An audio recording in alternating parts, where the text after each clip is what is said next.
అందరికీ నమస్కారం. భగవద్గీత 17వ అధ్యాయం శ్రద్ధాత్రయ విభాగ యోగం. అర్జునుడు ఇలా అన్నాడు: ఓ కృష్ణ, శాస్త్ర విధులను విస్మరించి ఉండి అయినా కూడా శ్రద్ధా విశ్వాసములతో పూజలు చేసే వారి యొక్క స్థితి ఎలా ఉంటుంది? వారి యొక్క విశ్వాసము సత్యగుణంలో ఉన్నట్ట లేదా రజో తమో గుణములలో ఉన్నట్ట? శ్రీ భగవానుడు ఇలా పలికెను: ప్రతి ఒక్క మానవుడు తన సహజ సిద్ధ విశ్వాసముతో జన్మిస్తాడు. ఇది సాత్వికము, రాజసము లేక తామసము అనే 3 విధములుగా ఉండవచ్చు. ఇప్పుడిక ఈ విషయాన్ని గూర్చి వివరించెదను, వినుము.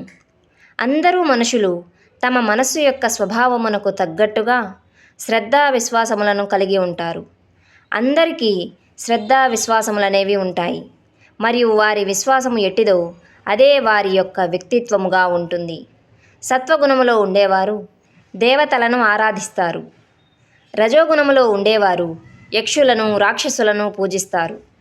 తమోగుణములో ఉండేవారు భూత ప్రేతములను ఆరాధిస్తారు. కొంతమంది జనులు అత్యంత కఠినమైన తపస్సులను, శాస్త్ర విరుద్ధమైన తమ కపటత్వం మరియు అహంకారంచే ప్రేరితులై చేస్తూ ఉంటారు. కామము మరియు మమకారంచే ప్రేరితులై వారు తమ శరీర అవయవములనే కాక వారి శరీరంలోనే పరమాత్మగా ఉన్న నన్ను కూడా క్షోభ పెడుతున్నారు. ఇటువంటి బుద్ధిహీనులు ఆసురీ గుణ సంకల్పంతో ఉన్నవారని తెలుసుకొనుము. వ్యక్తులు ఇష్టపడే ఆహారము వారి వారి స్వభావానుసారముగా ఉంటుంది. యజ్ఞము, తపస్సు మరియు దానములు కూడా వారి యొక్క ప్రవృత్తిని బట్టి ఉంటాయి. ఇప్పుడిక ఈ భేదముల గురించి వినుము. సత్వగుణ ప్రధానముగా ఉండేవారు ఆయుష్యుని పెంచేవి మరియు సౌశీల్యమును, బలమును, ఆరోగ్యమును, సుఖమును మరియు తృప్తిని పెంచే వాటిని ఎక్కువగా ఇష్టపడతారు. ఇటువంటి ఆహారము రసముతో, సత్తువతో, పోషకములతో కూడినవై మరియు సహజంగానే రుచిగా ఉంటాయి.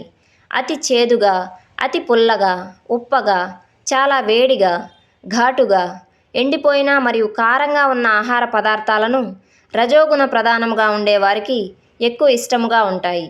ఇటువంటి ఆహారములు బాధను, శోకమును మరియు వ్యాధులను కలుగజేస్తాయి. ఎండిపోయిన, మాడిపోయిన ఆహారము, మురిగిపోయిన ఆహారము, కలుషితమైన మరియు అపరిశుద్ధ ఆహారము తామసీ గుణము ప్రధానముగా ఉన్న వారికి మరింత ఇష్టముగా కలిగి ఉంటాయి. ఫలాపేక్ష లేకుండా శాస్త్ర విధి నియమములను పాటిస్తూ ఇది చేయవలసిన కర్తవ్యము అని మనుషులు దృఢ సంకల్పంతో చేసిన యజ్ఞము సత్వగుణముతో చేయబడినట్లు.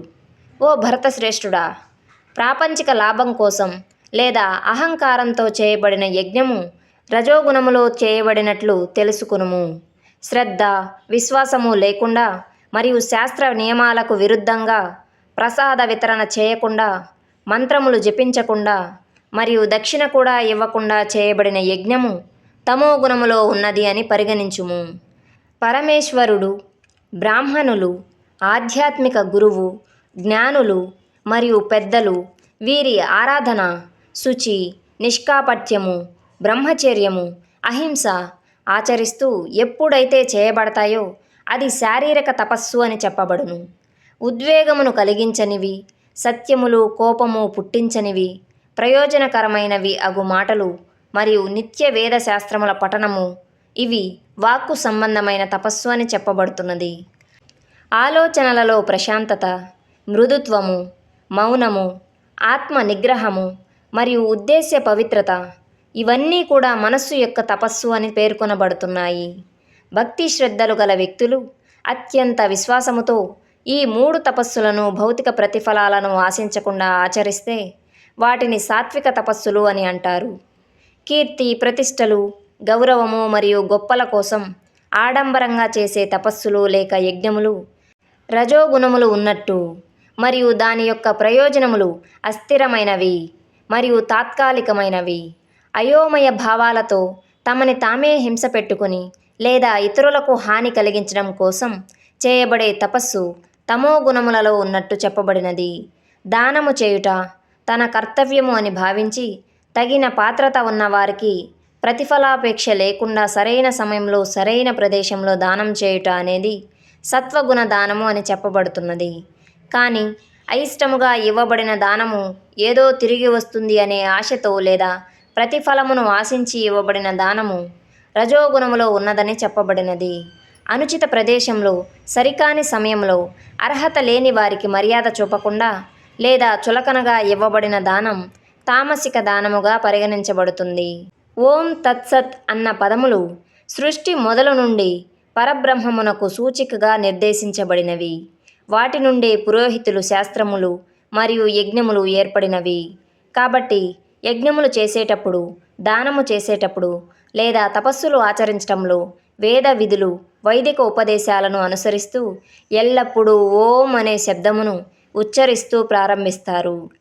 ప్రతిఫలములను ఆశించని వారు, ఈ భౌతిక బంధముల నుండి విముక్తి పొందటానికి ప్రయత్నించేవారు తపస్సు, యజ్ఞము మరియు దానము చేసేటప్పుడు సత్ అన్న పదమును ఉచ్చరిస్తారు.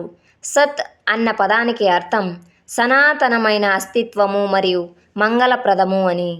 ఓ అర్జున, అది శుభప్రదమైన కార్యమును సూచించటానికి కూడా వాడబడుతుంది. యజ్ఞము, తపస్సు మరియు దానము పాటించుటలో నిమగ్నమవటానికి కూడా ఈ సత్ అన్న పదము వివరిస్తుంది. కావున ఈ ప్రయోజనముతో ఉన్న ఏ పని అయినా సత్ అనబడుతుంది.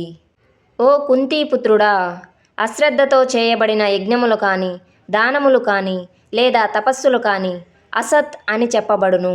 అవి ఈ లోకమును కానీ పరలోకమును కానీ ఎటువంటి ప్రయోజనాన్ని కూడా చేకూర్చవు. ఇది ఉపనిషత్తుల సారాంశము, బ్రహ్మ విద్య, యోగశాస్త్రము, శ్రీ కృష్ణార్జున సంవాదము అయిన శ్రీమద్ భగవద్గీతలోని శ్రద్ధాత్రయ విభాగ యోగము అను 17వ అధ్యాయము.